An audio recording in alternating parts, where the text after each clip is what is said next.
ketika bisnis ownernya lagi nggak ada, ya udah timnya karena hanya biasanya nunggu perintah aja, nunggu instruksi sehari-harinya. Ketika nggak ada, ya nggak ada yang kasih instruksi, akhirnya nggak jalan gitu loh. Karena mereka mungkin bukan karena males juga sih, bisa mungkin karena kebingungan juga harus ngapain hari ini gitu. Berarti sistemnya yang belum ada tuh, belum dibuat sistemnya yang jelas gitu ya. Dari mulai bisnis proses sampai ke SOP sampai ke job desk-nya lah minimal gitu. Ya itu kalau dari sisi sistem gitu ya. Ya kenapa? Mungkin juga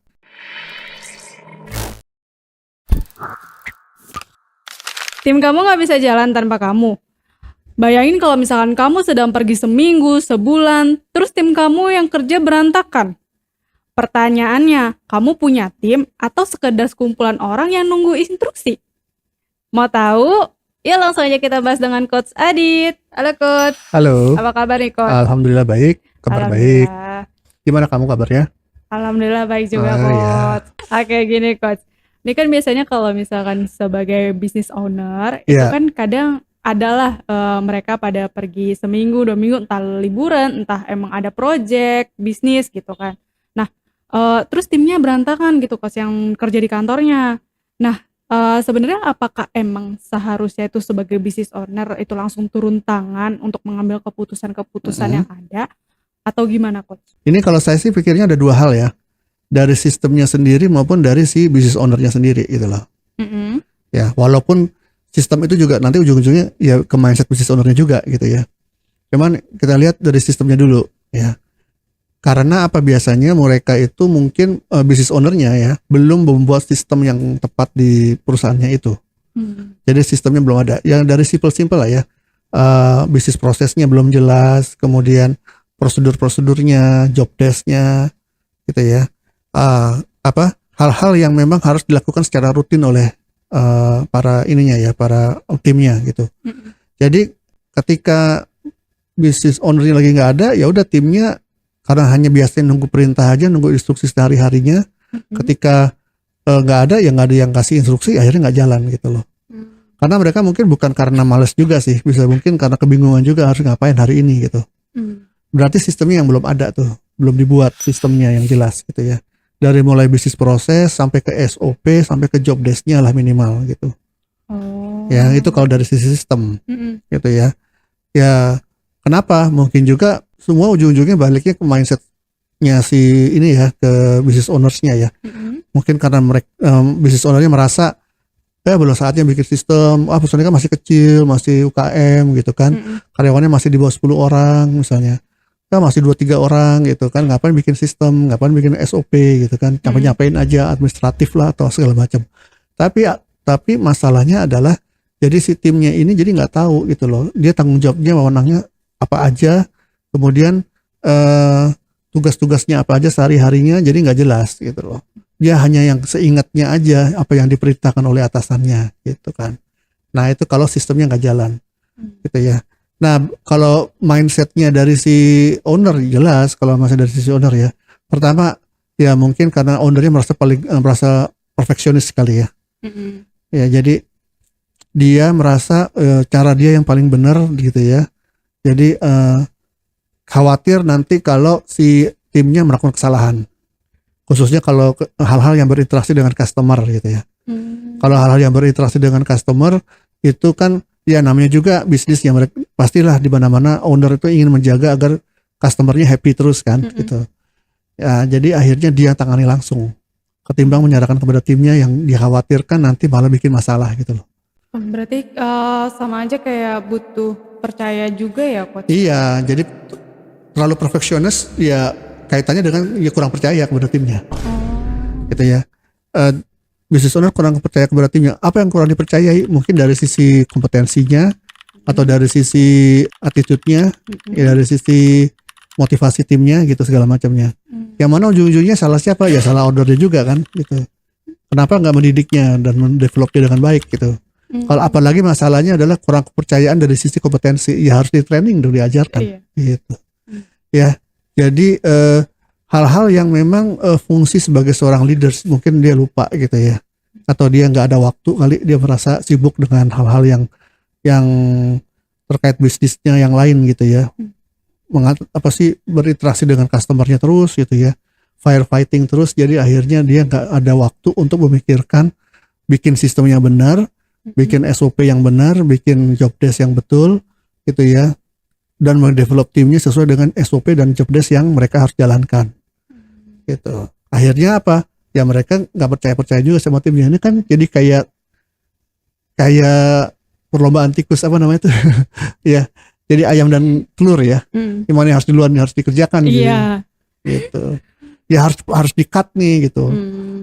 Siklus ini gitu kan harus di-cut, nggak bisa dibiarkan terus menerus gitu dan menyalahkan siapapun, ya harus di-cut, harus ada waktu benar-benar untuk bikin bisnis prosesnya, bikin SOP, job desk, baru dari situ ketahuan mana yang harus develop timnya gitu ya. Hal-hal apa yang harus diajarkan itu.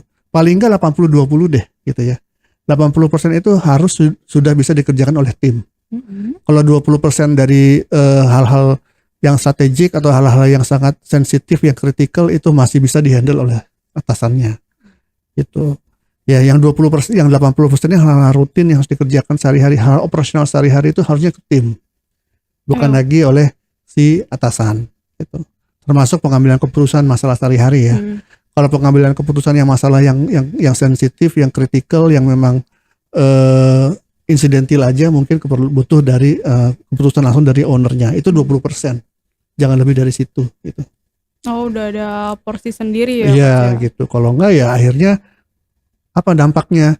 Ya si leader itu sendiri akhirnya beban kerjanya jadi meningkat ya. Jadi dia sendiri overload gitu loh, kelebihan beban kerja gitu ya. Ada nggak ada tim sama aja, dia kerja sendiri gitu kan, repot sendiri gitu ya. Ujung-ujungnya ngedumel-gedumel. Ujung-ujungnya dia sakit gitu kan. Timnya ongkang kaki aja deh gitu kan.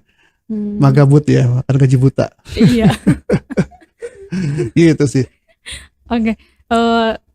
Berarti kalau misalkan kayak si ownernya India yang perfeksionis, yang emang nggak kurang percaya, terus kerjaan atau keputusan tuh malah jadi kayak bosnya sendiri yang ngerjain lagi, yang berhubungan sama customer lagi. Nah ini tuh berkaitan sama delegasi juga gak sih, Coach? Pasti gitu ya. Delegasi kan dengan dia bikin SOP, dengan bikin job desk, itu kan bentuk delegasinya juga gitu loh.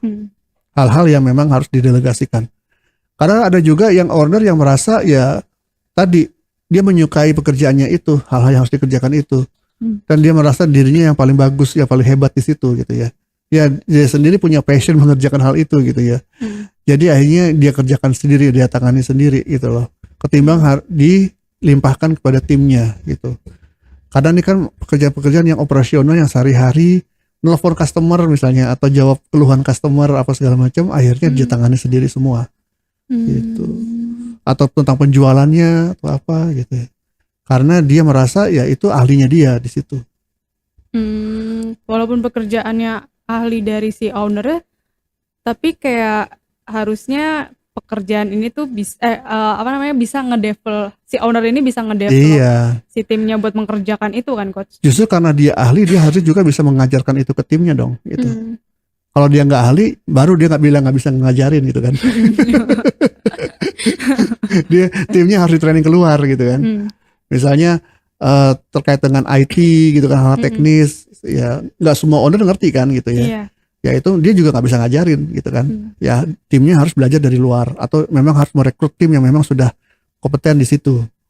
Tapi kalau hal-hal yang terkait dengan yang memang si atasannya ini bisa lakukan gitu, ahli, justru disitulah dia harus bisa mengajarkannya kepada tim. Gitu. Gimana coaching bisa membantu leader supaya timnya ini bisa berpikir dan mengambil keputusan sendiri, Coach, tanpa bergantung dengan ownernya ini, Coach? Kita bicara coaching kepada timnya atau coaching kepada ownernya? Karena ada dua nih masalahnya. Kalau menurut saya sih harusnya ke ownernya dulu yang harus di coaching. Oh, berarti ke ownernya dulu ya. By step. Iya kan? Harus ownernya dulu yang di coaching gitu ya. Terkait dengan mindsetnya. Mindsetnya untuk terkait misalnya mindset terkait dengan bikin sistem yang benar pada bisnisnya. Itu ya si owner tuh harus menyadari juga memang penting nih gitu ya, bikin sistem. Walaupun cuma 2-3 karyawan gitu ya. Justru diawali dari yang simple dulu gitu kan. Karena kalau sudah terlalu complicated, sudah terlalu kompleks, bisnisnya sudah banyak berkembang, karyawannya udah 10 orang lebih, itu akan lebih ribet lagi untuk bikin sistemnya kalau si ownernya itu nggak biasa ya melakukan itu. Ya bikin bisnis proses, bikin SOP, sampai ke job desk, form-formnya, apa segala macam gitu ya. Ya, yang memudahkan tim untuk melakukan sesuatu gitu loh. Ya, jadi tim itu daripada setiap hari kali tanya gitu kan, Pak abis ini ngapain, Pak abis ini ngapain gitu kan. Kan dengan baca SOP di situ kan udah jelas gitu. Ya tentunya memang harus di training juga ya kepada timnya cara menjalankan, cara memahami SOP tersebut gitu. Ya jadi mindset si business owner terkait dengan membangun sistem itu harus harus diperbaiki dulu dengan cara coaching. Dan kedua, mindset dirinya yang merasa dirinya paling benar, paling perfect gitu ya, paling jago ya. Mindset terkait dengan ketidakpercayaan kepada tim itu juga harus di coaching dulu. Jadi beingnya si owner ini ya, beingnya atau personnya dari si owner ini yang pertama-tama harus di coaching gitu loh. Karena yang lain-lainnya itu technical aja gitu. Betul. Ya kan? Kalau ketika dia menyadari memang penting untuk bikin bisnis proses, cara bikin bisnis prosesnya ya tidak dengan coaching. Dia harus training cara bikin bisnis proses yang benar gitu kan. Cara bikin SOP yang benar ya nggak bisa di coaching. Itu kan harus dengan training bikin SOP gitu kan. Bikin job desk dan lain-lain gitu. Atau dia ngerekrut aja orang HRD gitu kan. Yang bantu bikin bisnis proses sampai SOP sampai job desk gitu. Misal gitu ya. Yang penting mindsetnya dulu gitu.